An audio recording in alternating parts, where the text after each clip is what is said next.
Hey everybody, we're back with another episode of the Elevate interview series here at ELEV8CON 2019, sunny Las Vegas. My name is CJ Smith, joined with the man, the legend, Alex Mashinsky, CEO and founder of Celsius Network. Alex, how are you doing? Great. Great event, a lot of great speakers, learned a lot, so thanks for having me. Yeah, well, no, thank you very much for coming. Alex literally just stepped off the stage, gave the closing keynote here. Tell us a little bit, maybe quick, kind of high level, what you spoke about out there.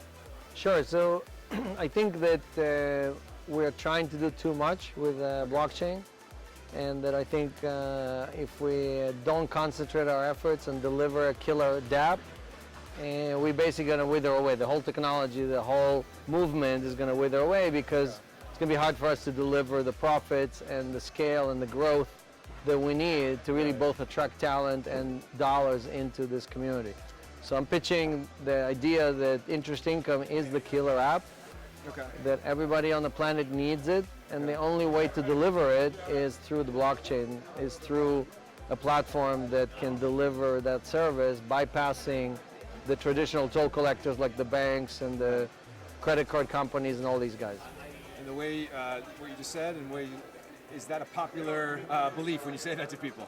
Well, so Celsius, that was our white paper. We published it in 2017, and everybody looked at us and said, you guys are dreaming. Like, interest income, who needs that?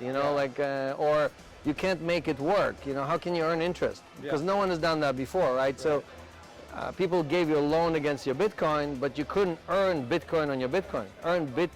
Right? Sure. So when we launched that, there were a lot of skeptics. There were a lot of people who were looking at us saying, yeah, Alex, maybe you've done a few things before, but I think we think you're too old. Maybe you should go to retirement. We gave all this money to young kids or 20, 25. They're going to deliver the future. Yeah.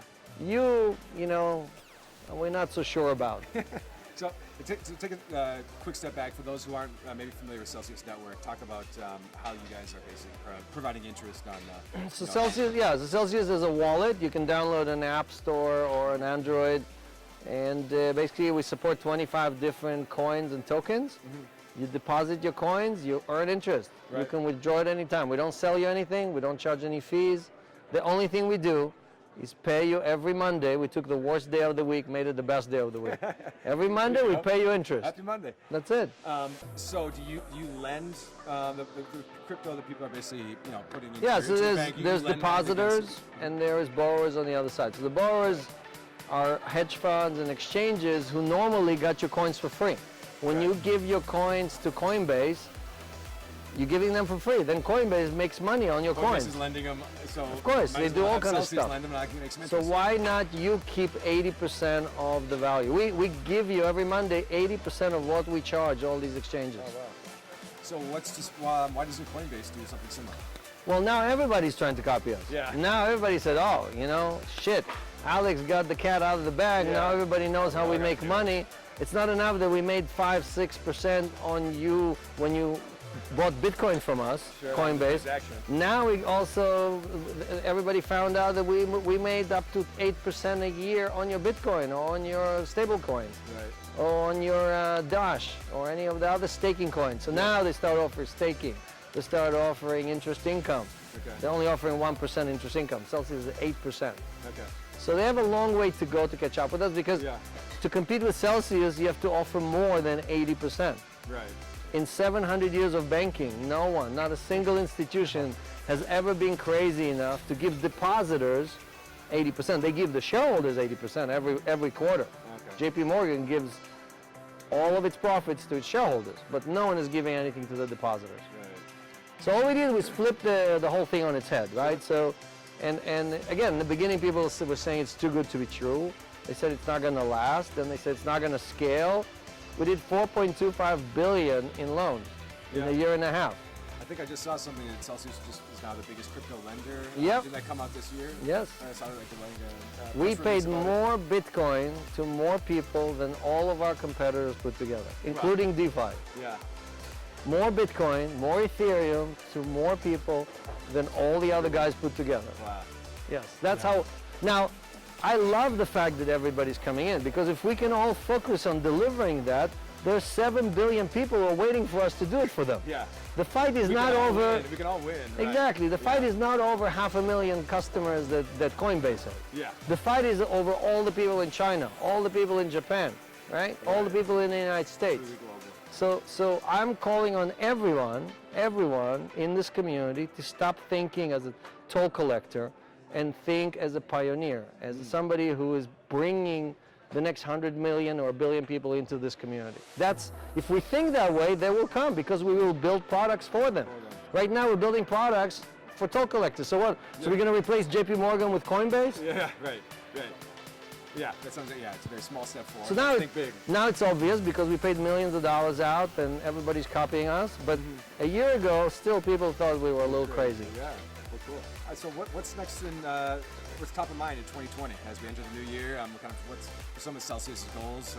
So we're really excited about stablecoins. I think stablecoins are a very safe and kind of like low friction way to bring new people into the blockchain, right? Because when you try to sell somebody Bitcoin, they can't understand it. They don't understand private keys, public keys, the whole history, Silk Road. You have to explain to them 11 years of history. But when you tell them, look, your dollars go to an FDIC account.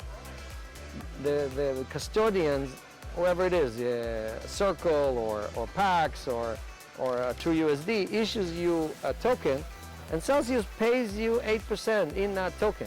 So you gave us $100, at the end of the year, you're gonna have $108. Right. You can go withdraw and you actually get 108 real dollars into your bank account. That is very easy for people to understand. And we can do it in pounds, we can do it in euros, we can do it in yen, we can do it in Canadian dollar, and so on and so on. 11 different stable coins. So I think that is the only way that we bring the next 100 million people in, because again, all of us trying to sell Bitcoin to more people, these are all speculators. They get scared, they run away, and we end up sitting there waiting for the next wave of adoption because we didn't give them something that is sustainable. Sure. Oh, that's fantastic. One question I like to ask all the interviewees is, do you remember your first time hearing about blockchain technology, learning about it? Can you reflect a little on that experience? I do. I remember clearly. That's a lot. The answer I One of the guys I worked with sent me Satoshi's paper. It was 2009, maybe beginning of 2010, and I read it through it. And I'm a technologist. I have 50 patents, and I said, this is the dumbest idea. It's the slowest database, the dumbest database I've ever seen. And because when you look at it, you say it's so slow. It requires so much computational power. It requires so much electricity. It will never take off, right? It will never, it's not fast at all. Like your phone runs 100 times faster than the entire blockchain. Right. So I missed the whole thing, and I'm supposed to be the visionary, the innovator, the guy who's like trailblazing the path. Sure. So 2013 or beginning of 14, I think it was, when Mt. Gox blew up, that really woke me up, because when I saw that the entire community just got up and just shaking off the Mt. Gox thing and kept walking, I was like, this is serious. This is serious, exactly. So then I had to reset my brain. I had to rethink why this utility of double spend is more important than the inefficiency of the blockchain. And that was something that was, because everything I've done is faster, cheaper, better, right, my entire career.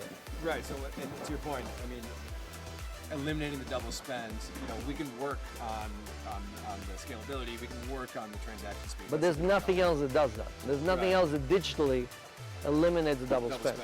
Exactly. So that utility is more important than the speed or the cost or everything else, right? And that's when you look at Celsius, that's what we're trying to deliver. We're trying to take that utility and package it with other utilities and deliver it to 7 billion people. Because when you pay interest once a week, you're not overloading the blockchain. Today, the Ethereum blockchain or the Bitcoin blockchain can manage all of the, we can pay interest to everybody on the planet and use the existing system. We don't need to reinvent it. Right. So when you try to put payments on it, it doesn't work. But when you try to use it for things that it is designed for, like store value or interest payment, it works great. Satoshi was right.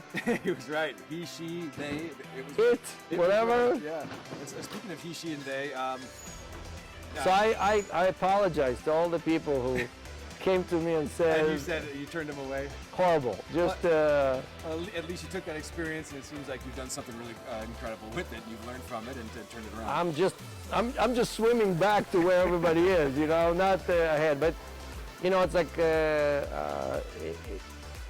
I think it is really a revolution, right? And I think most people think of it as just like some unique thing, some function, some protocol. No, it's a revolution, right? It's the first time in human history that you can deliver something digitally and you don't need an intermediary. And it sounds like it's a little, but it's a lot.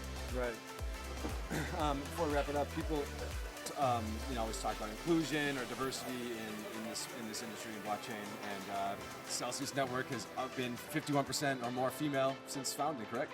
Yes, and one of our great female members is just got chosen for the Forbes 30 under 30. Oh, wow. And we're very proud. I mean, in our executive suite, we have several females. So it's not just, like low-level employees. I mean, we're making sure that the company, the product, the service, everything is built with half of the population in mind, you know? Yeah. So, but when we look at our users, it's still not there. We're still 93% male, which is more or less the percentage for the crypto community. So we as a community are failing to include the people. We are not delivering what they're looking for. Right. Well, you guys are doing your part, so. We're trying. Yeah, great. Well, thanks so much for being here, Alex. Thank you for the presentation. How can people get in touch with you and with Celsius So Network? the call to action is to everyone who's watching this. You have to bring people to the blockchain, right? I mean, we provided the utilities for that. We have a service called SellPay that allows you to send Bitcoin or Ethereum to anyone. You don't need to know their address. So it works like Venmo, basically. So we created the Venmo for crypto. And it's free. There's no fees, there's nothing, right? So, and it's all just so people can propagate the idea, because the first time somebody uses that, they get $5 or $10 and they don't know anything about Bitcoin, but they can just basically open a wallet and they see the money in their account. They go, wow, it's so simple, fine. Easy, right. Exactly. So I'm calling on everyone, just try it out. Send it to 10 friends. If every one of us brought 10 friends, Bitcoin would be at $30,000. There you go. Words to live by. Well, thanks so much for being here, Alex. We really appreciate it. And thank you guys for tuning in. We'll see you on the next interview.